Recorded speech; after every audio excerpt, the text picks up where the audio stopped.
Hi everyone, this is doctor Aryadevi. ഇന്ന് നമ്മൾ സംസാരിക്കാൻ പോകുന്നത് വെസ്റ്റിബുലർ ന്യൂറൈറ്റിസിനെ കുറിച്ചും ലാബിൻഡൈറ്റിസിനെ കുറിച്ചിട്ടാണ്.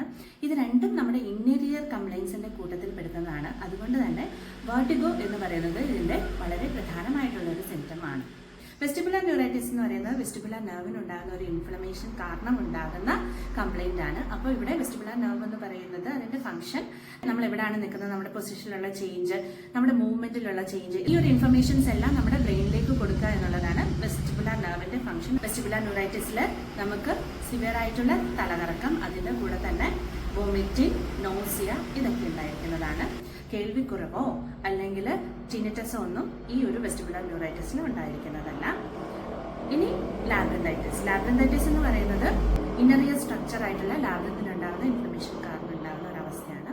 ഇതിൽ നമുക്ക് ചെവിക്കുള്ളിൽ എന്തോ നിറഞ്ഞു നിൽക്കുന്ന ഒരു ഫീലിംഗ്, ടിനിറ്റസ്, അതേപോലെ തന്നെ കേൾവിക്കുറവ്, നോസിയ, വോമിറ്റിംഗ്, വെർട്ടിഗോ ഇതെല്ലാം തന്നെ ഉണ്ടാവുന്നതാണ്. ഓക്കെ, ഇത് രണ്ടും മോസ്റ്റ്ലി സിമിലർ ആയിട്ടുള്ള കണ്ടീഷൻസ് ആണ്. പക്ഷേ വെസ്റ്റിബുലർ ന്യൂറൈറ്റിസിൽ നമ്മൾ നേരത്തെ പറഞ്ഞ പോലെ ചെവിക്ക് കേൾവിക്കുറവോ ടിനിറ്റസോ ഉണ്ടായിരിക്കുന്നതല്ല എന്നതാണ് പ്രത്യേകത. ഇനി മെനിയസ് ഡിസീസിന്റെ കാര്യം എടുത്താൽ, മെനിയസ് ഡിസീസ് വളരെ ക്രോണിക് ആയിട്ട് ഡെവലപ്പ് ചെയ്യുന്ന ഒരു കണ്ടീഷനാണ്. പക്ഷെ വെസ്റ്റിബുലർ ന്യൂറൈറ്റിസും ഈ ഒരു ലാബ്രിന്തൈറ്റിസും വളരെ അക്യൂട്ട് കണ്ടീഷൻസ് ആണ്. മെനിയസ് ഡിസീസിന്റെ കോസ് നമുക്ക് എവിഡന്റ് അല്ല. പക്ഷേ ഈ രണ്ട് കണ്ടീഷന്റെയും, ലാബ്രിന്തൈറ്റിസിന്റെയും വെസ്റ്റിബുലർ ന്യൂറൈറ്റിസിന്റെയും കോസ് നമുക്ക് വളരെ ക്ലിയർ ആയിട്ട് എവിഡന്റ് ആയിട്ട് കിട്ടുന്നതായിരിക്കും. ലാബ്രിന്തൈറ്റിസും വെസ്റ്റിബുലർ ന്യൂറൈറ്റിസും ഏതെങ്കിലും ഒരു ബാക്ടീരിയൽ ഇൻഫെക്ഷന് ശേഷം, വൈറൽ ഇൻഫെക്ഷന് ശേഷം അല്ലെങ്കിൽ ഹെഡ് ഇഞ്ചുറിക്ക് ശേഷം ഒക്കെ വരുന്നതാണ്. കൂടുതലും അതിന്റെ കോസ് വളരെ എവിഡന്റ് ആണ്.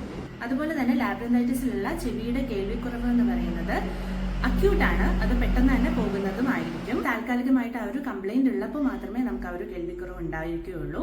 മെനിയസ് ഡിസീസിൽ അങ്ങനെ അല്ല. നമ്മുടെ ചെവിക്ക് ഉണ്ടാകുന്ന കേൾവിക്കുറവ് ഗ്രാജുവലി പെർമനന്റ് ആയിട്ട് മാറുന്നതാണ്.